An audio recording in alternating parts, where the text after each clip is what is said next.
Kumusta mga Kanoysi? Welcome back sa ating YouTube channel, Pilipinoysi. So ngayong araw, another usaping politika na naman tayo. So ang video ito ay mula na naman ito kay... Wait lang ba? May tumawag na Citibank.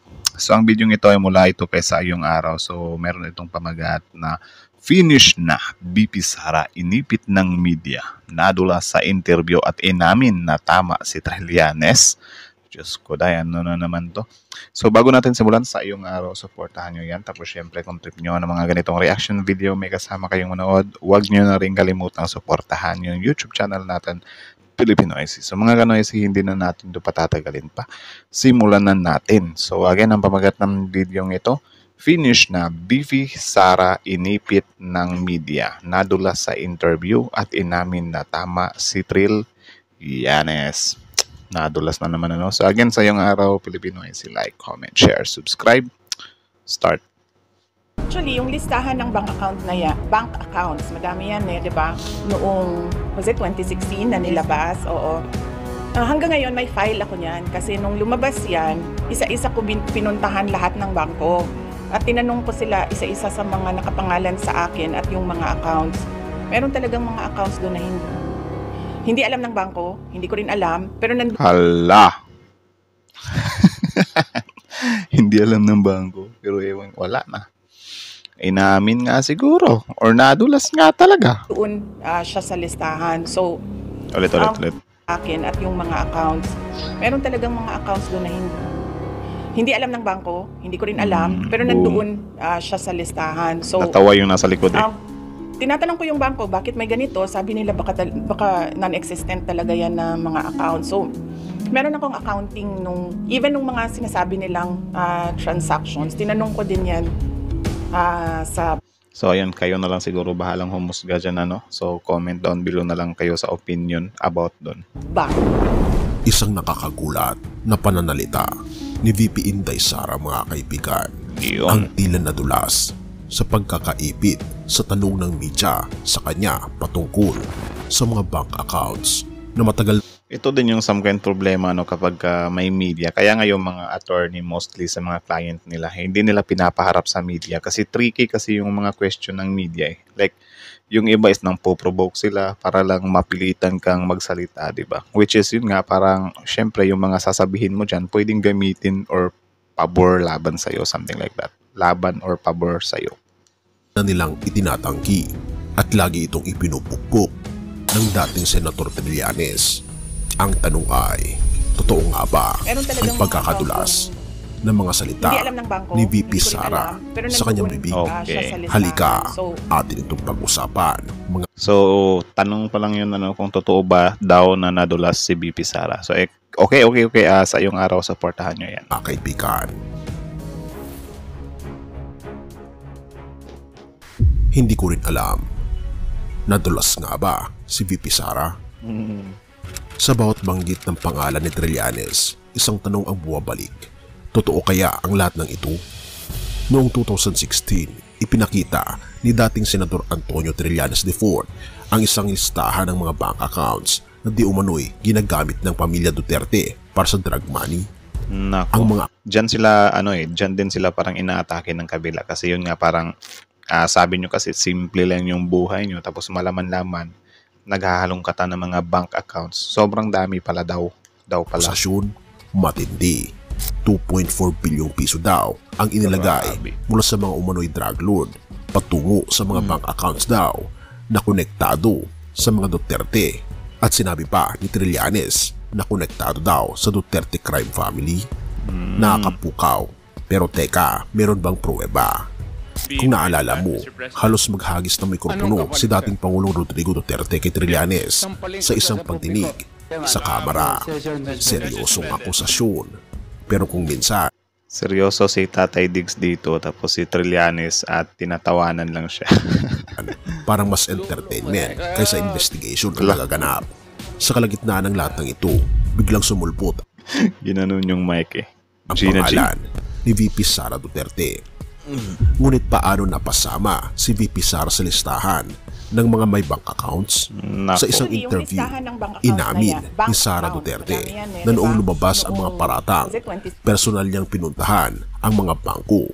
Sabi pa niya, isa-isa kong pinuntahan lahat ng bangko. Ani pa ni VP Sara. Tinanong ko sila isa-isa sa mga nakapangalan sa akin.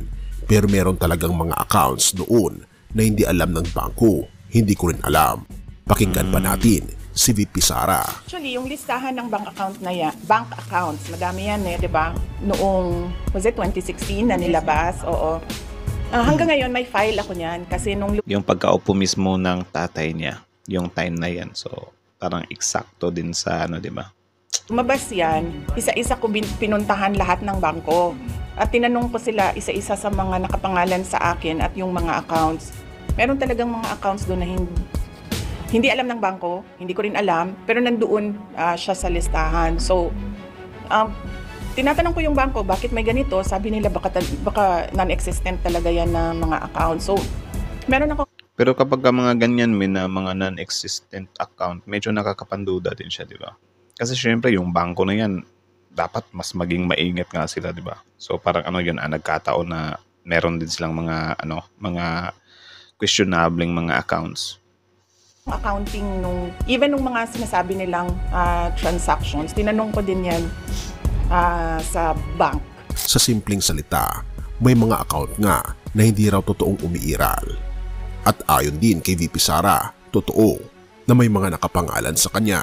Pero kung ganoon, bakit ito nasa listahan ni Trillanes? Yun lang. Yun lang ang tanong. So parang needing maging tawag dyan, maging ni Trillanes dito. Dapat sobrang dami niya ring backups sa mga pinakita niya. Pero yun nga, hindi naman talaga natin alam talaga yung buong storya, diba? So yun yung aabangan pa natin dito hanggang ma-prove talaga ni Trillanes yung point niya dito, diba? Sagot, hanggang ngayon walang malinaw na paliwanag. Pero ang isang tanong ay bumabangon mula rito.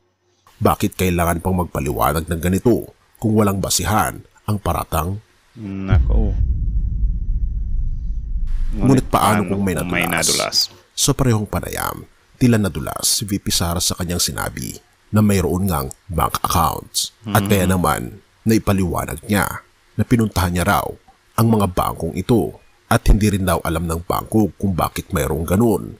At hindi niya rin daw alam kung bakit mayroon siyang account doon. Ang tanong, sino ang naglagay nito?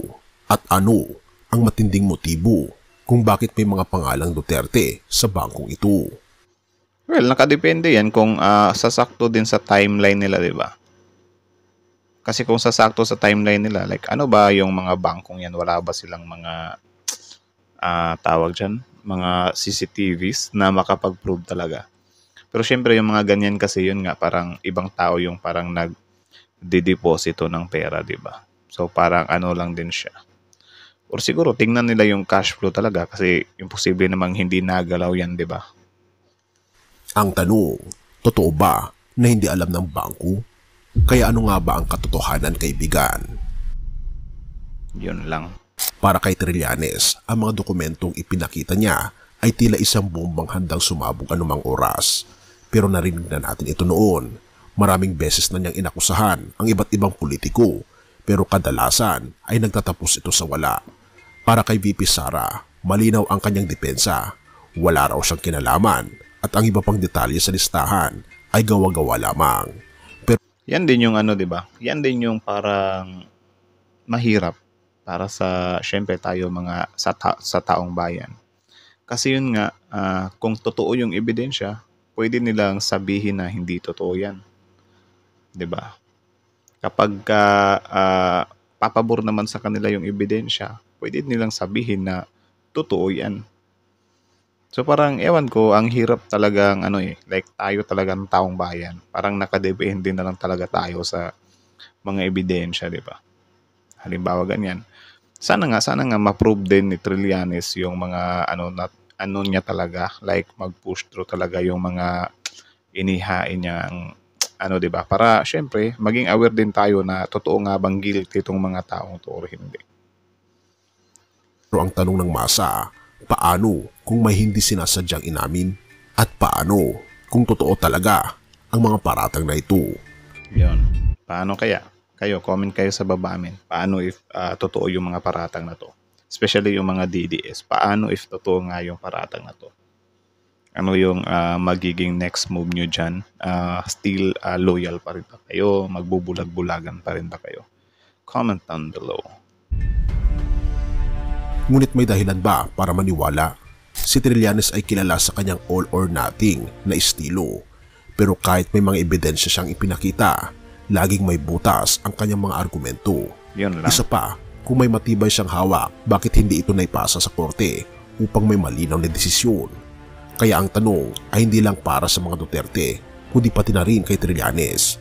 Saan ba talaga patutungo ang lahat ng mga ito? Yun lang. Samantala, ito ba'y isa lamang political drama? Kung tutuusin, Yung ganyang political drama, I think meron naman talaga, men. Meron naman talagang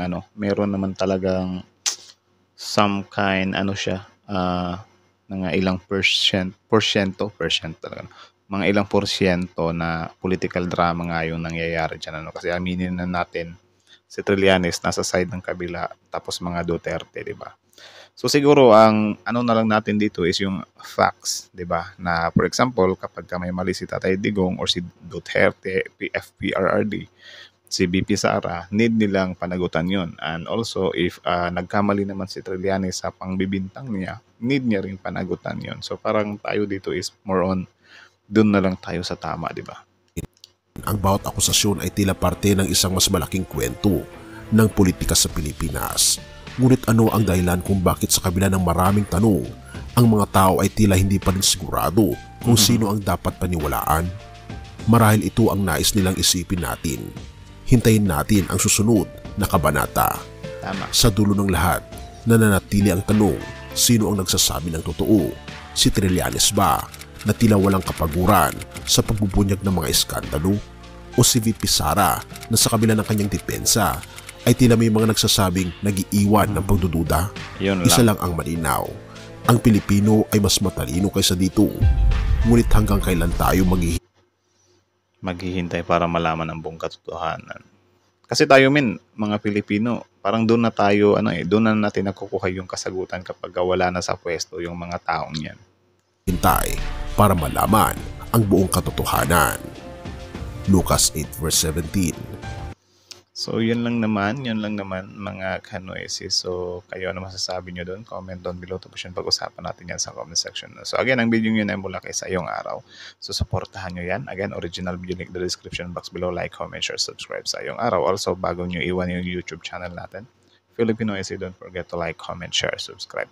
So, kita nyo naman yun. Finish na daw, VP Sara, naipit ng media. So, yun nga, yung dawin niya, pagkakasabi niya doon, is parang may din siya, may konting din talaga siya.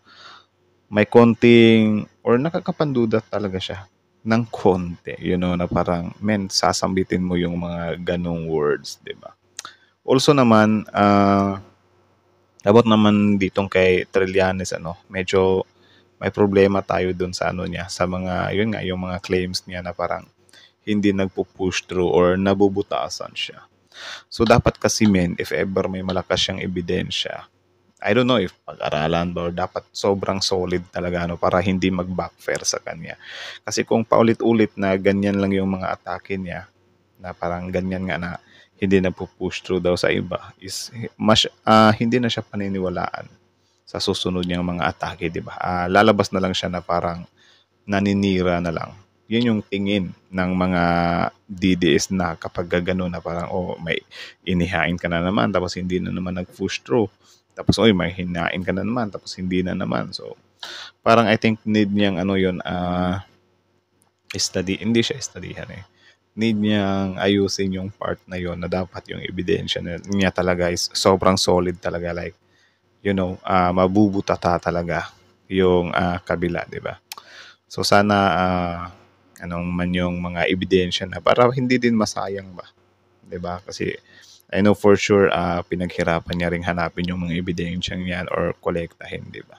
So sana hindi mabaliwala yung niya, yung pinaggagawa niya. Para syempre tayo, taong bayan, is malaman din natin yung kasagutan, yung katotohanan, 'di ba? Kung ano nga ba talaga ang meron sa usaping ito. Sino nga ba talaga ang totoong nagsasabi ng totoo? Ang nagsasabi ng totoo, something like that, 'di ba? Kasi yun nga, parang tayo kasi taong bayan, nakadepende na lang tayo sa desisyon ng korte or whatsoever kasi yun nga, puwedeng, sa both parties is ano sila, itanggi nila yung mga paratang sa kanila.